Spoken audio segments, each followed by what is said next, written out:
ಪ್ರತಿಯೊಂದು ಟ್ರೋಲರ್ಗೆ, ಪ್ರತಿಯೊಂದು ಈ ಒಂದು ಸಾಮಾಜಿಕ ಕಾರ್ಯಕರ್ತ ಪ್ಯಾನೆಲ್ ಅಲ್ಲಿ ಕೂತಿರ್ತಾರಲ್ಲ ಕೇಳಿಕ್ಕೆ, ಪ್ರತಿಯೊಬ್ರು ಟ್ರೋಲರ್ಸ್ಗೆ ನಾನು ಹೇಳಲಿಕ್ಕೆ ಇಷ್ಟಪಡ್ತೀನಿ, ಎಲ್ಲಿ ನೋಡ್ಬಿಟ್ಟಿದ್ರ ನಾನು ಡ್ರಗ್ಸ್ ಮಾಡೋದು, ಥರ್ಡ್ ಕ್ಲಾಸ್ ಜೀವನ ಮಾಡ್ಕೊಂಬೇಡಿ. ಡ್ರಗ್ಸ್ ರಾಣಿ ಅಂತ ಕಮೆಂಟ್ ಆಗ್ತಾ ಇದ್ರು. ನಾನು ಏನಾದ್ರೂ ಒಂದು ಸಿಗರೇಟ್ ಕುಡಿತಾ ಇದ್ದೀನ, ನಿಮಗೆ ಸಿಕ್ಕಿದ್ಯಾ? ಕೈಯಲ್ಲಿ ಒಂದು ಬಿಯರ್ ಹಿಡಿದ್ಬಿಟ್ಟು ಈ ತರ ಕುಡಿಯೋದು ಅಂತ ನೀವು ನೋಡಿದೀರಾ? ಡ್ರಿಂಕ್ಸ್ ಬಾಟ್ಲ್ ಇತ್ತಂತೆ, ಅದಂತೆ ಇದಿಂತಂತೆ. ಒಂದಿಷ್ಟು ಕೂದಲು ಸಿಕ್ಕಿಲ್ಲ ನನ್ನ ವಿರುದ್ಧ ಇರೋದು. ಪರ್ಸ್ನಲ್ ದ್ವೇಷ ತೀರಿಸ್ಕೊಳ್ಳೋದಿಕ್ಕೆ ಅವನಿಗೆ ತಕ್ಕಂತ ಸಿಕ್ಕಿದ ಚಾನ್ಸು. ನೀನೆಂಥವಳು ನಮ್ಗೆ ಗೊತ್ತು, ಏನ್ರಿ ಗೊತ್ತು ನಿಮಗೆ ನನ್ನ ಬಗ್ಗೆ? ಕೆಟ್ಟ ವಸ್ತು ಬಳಸಿ ಈ ಥರ ನಶೆರಾಣಿ ಥರ ಆಡೋದಾಗ್ಲಿ ಅದೆಲ್ಲ ನಾನು ಏನೂ ಮಾಡಿಲ್ಲ. My life style is a proof. Drugs ತುಂಬ ದೂರದ ವಿಚಾರ. ಎಲ್ಲಿ ನೋಡ್ಬಿಟ್ಟಿದ್ರೆ ನಾನು ಡ್ರಗ್ಸ್ ಮಾಡೋದು. ಫೋನನ್ನು ಎಲ್ಲ ಜಪ್ತಿ ಮಾಡ್ತಾರೆ, ನನ್ನ ಮನೆಯಲ್ಲಿರೋ ಲ್ಯಾಪ್ಟಾಪ್ಸ್ನ ಜಪ್ತಿ ಮಾಡ್ತಾರೆ. 10 ವರ್ಷದ ಐಕ್ಲೌಡ್ ಡೇಟಾ ತೆಗಿಯೋದು. ಎಲ್ಲಿ ಓಡೋಗ್ತೀನಿ ನಾನು, ಯಾಕೆ ಅಂತ ಏಕವಚನದಲ್ಲಿ ಮಾತಾಡೋಕ್ಕೂ ಒಂದು ಸ್ಟಾರ್ಟ್ ಮಾಡಿಬಿಟ್ಟಿದ್ದ. ಅಲ್ಲಿಂದಲ್ಲೇ ಮೊಬೈಲಲ್ಲಿ ವಿಡಿಯೋ ತೆಗೆದ್ಬಿಟ್ಟು ಆಚೆ ಮೀಡಿಯಾನಲ್ಲಿ ಪರದಾಡ್ತಾ ಇದೆ. ನೀನು ಎಲ್ಲಿಂದ ದುಡ್ಡು ಮಾಡಿದ್ಯಾ ನಮಗೆ ಗೊತ್ತು, ನೀನು ಎಂಥವಳು ನಮ್ಗೆ ಗೊತ್ತು. ಮ್ಯಾಮ್, ಒಂದು ಕ್ಲಾರಿಟಿ ಅಂದರೆ ನೋಡ್ತಾ ಇರುವಂತಹ ಪ್ರೇಕ್ಷಕರಿಗೆ, ಈಗ ಕೇಸ್ ಅಂತೂ ಖುಲಾಸೆ ಆಗಿದೆ. ಡ್ರಗ್ಸ್ ರಾಣಿ ಅಂತ ಕಮೆಂಟ್ ಆಗ್ತಾ ಇದ್ರು. ಇವರು ಸಂಜನಾ ಗಲ್ರಾಣಿ ಅಲ್ಲ, ಡ್ರಗ್ಸ್ ಪೆಡ್ಲರ್ ಜೊತೆಗೆ ಸಂಬಂಧ ಇಟ್ಕೊಂಡಿರೋರು, ಆ ಥರದ್ದೆಲ್ಲ ಬಹಳಷ್ಟು ಕಮೆಂಟ್ಸ್, ಟ್ರೋಲ್ಸನ್ನು ನೀವು ಫೇಸ್ ಮಾಡ್ತಾ ಬರ್ತಿದ್ದೀರಾ.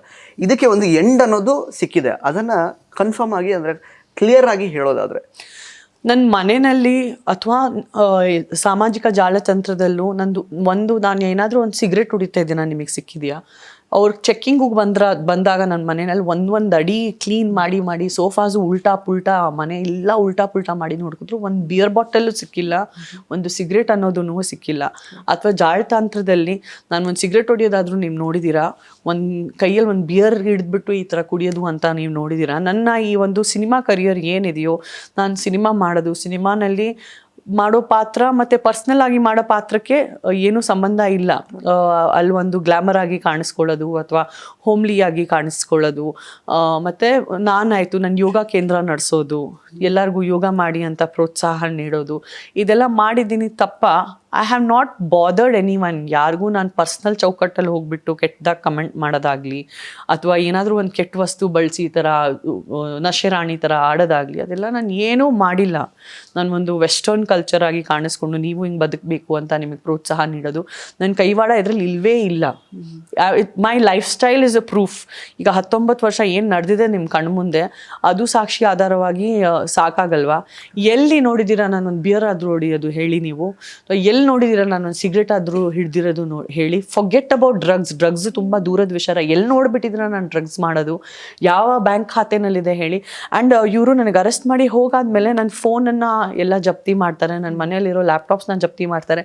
ಇಷ್ಟಕ್ಕೂ ನನ್ನ ತಾಯಿ ಫೋನು ಬಿಟ್ಟಿಲ್ಲ, ಅದನ್ನು ನಾನು ಕಾನ್ಫಿಸಿಕೇಟ್ ಮಾಡ್ತಾರೆ, ಜಪ್ತಿ ಮಾಡಿಬಿಟ್ಟು 10 ವರ್ಷದ ಐಕ್ಲೌಡ್ ಡೇಟಾ. ಐಕ್ಲೌಡ್ ಅನ್ನೋದು ನಾವೆಲ್ಲರೂ ಯೂಸ್ ಮಾಡ್ತೀವಿ, ಅಥವಾ ಕ್ಲೌಡ್ ಅನ್ನೋದು ಸ್ಯಾಮ್ಸಂಗ್ ಅವರು ಯೂಸ್ ಮಾಡ್ತಾರೆ.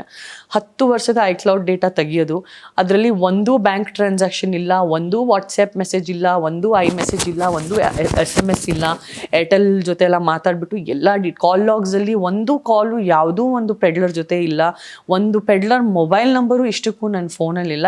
ಏನೂ ಅವರಿಗೆ ನನ್ನ ವಿರುದ್ಧ ಸಿಕ್ಕಿಲ್ಲ. CCV ಅವ್ರ ಮನೆ ರೇಡ್ ಮಾಡಿದಾಗ ಕೂಡ ಏನೂ ಸಿಕ್ಕಿಲ್ಲ. ಒಂದಿಷ್ಟು ಕೂದಲು ಸಿಕ್ಕಿಲ್ಲ ನನ್ನ ವಿರುದ್ಧ ಇರೋದು. ರೈಟ್? ಆ್ಯಂಡ್ ಬಟ್ ಸ್ಟಿಲ್ ಆತ ಇವನು ಯಾರು ನಾನು ರಿಯಲ್ ಎಸ್ಟೇಟ್ ಬಿಸ್ನೆಸ್ಗೆ ಹೆಲ್ಪ್ ಮಾಡಿದ್ನೋ ಅವ್ನು ಬಾಯಿ ಮಾತಲ್ಲಿ ಹೇಳ್ತಾನೆ ಸಂಜನಾ ಇನ್ವಾಲ್ವ್ಮೆಂಟ್ ಇದರಲ್ಲಿದೆ. ಬಿಕಾಸ್ ನಾನು ಅವ್ನಿಗೆ ತಿರ್ಗಾ ನಾನು ಕಷ್ಟಪಟ್ಟಿದ್ದ ದುಡ್ಡು ನನಗೆ ರಿಟರ್ನ್ ಮಾಡಪ್ಪ ಅಂತ ನನ್ನ ರಕ್ಷಾಬಂಧನ್ ಬ್ರದರ್ಗೆ ನಾನು ಹೇಳ್ತೀನಿ. ಆ್ಯಂಡ್ ಎಲ್ಲೋಡೋಗ್ತೀನಿ ನಾನು, ಯಾಕೆ ಅಂತ ಏಕವಚನದಲ್ಲಿ ಮಾತಾಡೋಕ್ಕೂ ಒಂದು ಸ್ಟಾರ್ಟ್ ಮಾಡಿಬಿಟ್ಟಿದ್ದ. ಇನ್ನೂ ಅವ್ನು ನನಗೆ ಹಣ ಕೊಡಬೇಕಿದೆ, ಅದಕ್ಕೆ ನಾನು ಚೆಕ್ ಬೌನ್ಸ್ ಕೇಸಲ್ಲಿ ಕೋರ್ಟಲ್ಲಿ ಪರದಾಡ್ತಾ ಇದ್ದೀನಿ.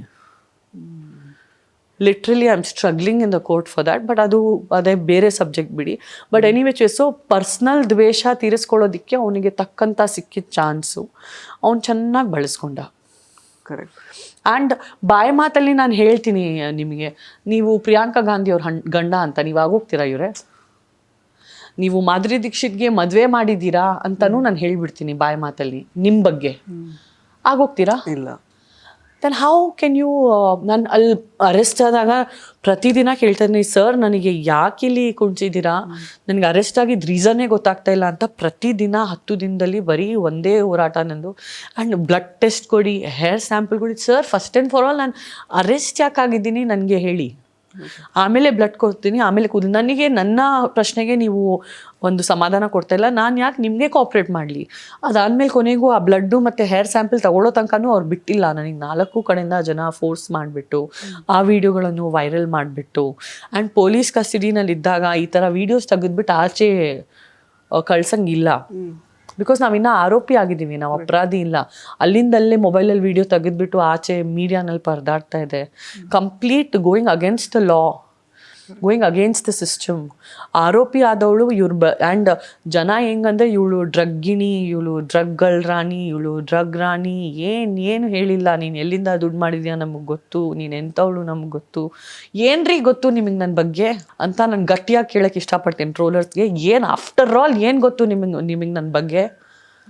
ನಿಮಗೆ ನನ್ನ ಬಗ್ಗೆ ಏನೂ ಗೊತ್ತಿಲ್ಲ. ಆ್ಯಂಡ್ ಈ ಥರ ನೀವು ಹಲ್ಲೆ ಮಾಡಿಬಿಟ್ಟು ನೀನು ಇಂಥವಳು ಅಂಥವಳು ಅಂತ ನನಗೇ ಅಲ್ಲ, ಯಾವುದೇ ಒಂದು ಮಹಿಳೆಗೆ, ಯಾವುದೇ ಒಂದು ಗಂಡಿಗೂ ಹೇಳೋ ನಿಮಗೆ ಒಂದು ಅಧಿಕಾರನೇ ಇಲ್ಲ ಅಂತ ನಾನು ಟ್ರೋಲರ್ಸ್ಗೂ ಹೇಳಲಿಕ್ಕೆ ಇಷ್ಟಪಡ್ತೀನಿ. ಈ ಸಾಮಾಜಿಕ ಕಾರ್ಯಕರ್ತಗಳಿಗೂ ನಿಮಗೆ ಅಧಿಕಾರನೇ ಇಲ್ಲ. ಯಾರೇ ಕೆಟ್ಟ ಟೈಮಲ್ಲಿದ್ದರೆ ಅವ್ರ ಮೇಲೆ ಬಂದು ಕಲ್ಲಾಕೋ ಅಧಿಕಾರ ನಿಮಗೆ ಯಾರಿಗೆ ಕೊಟ್ಟಿದ್ದಾರೆ ಅಂತಲೂ ನಾನು ಗಟ್ಟಿಯಾಗಿ ಈ ಪ್ರಶ್ನೆಯನ್ನು ಪ್ರತಿಯೊಂದು ಟ್ರೋಲರ್ಗೆ, ಪ್ರತಿಯೊಂದು ಈ ಒಂದು ಸಾಮಾಜಿಕ ಕಾರ್ಯಕರ್ತ ಪ್ಯಾನೆಲಲ್ಲಿ ಕೂತಿರ್ತಾರಲ್ಲ ಕೇಳಲಿಕ್ಕೆ ನಾನು ಇಷ್ಟಪಡ್ತೀನಿ. Who gave you the rights to exploit my name without any proof ಅಂತ?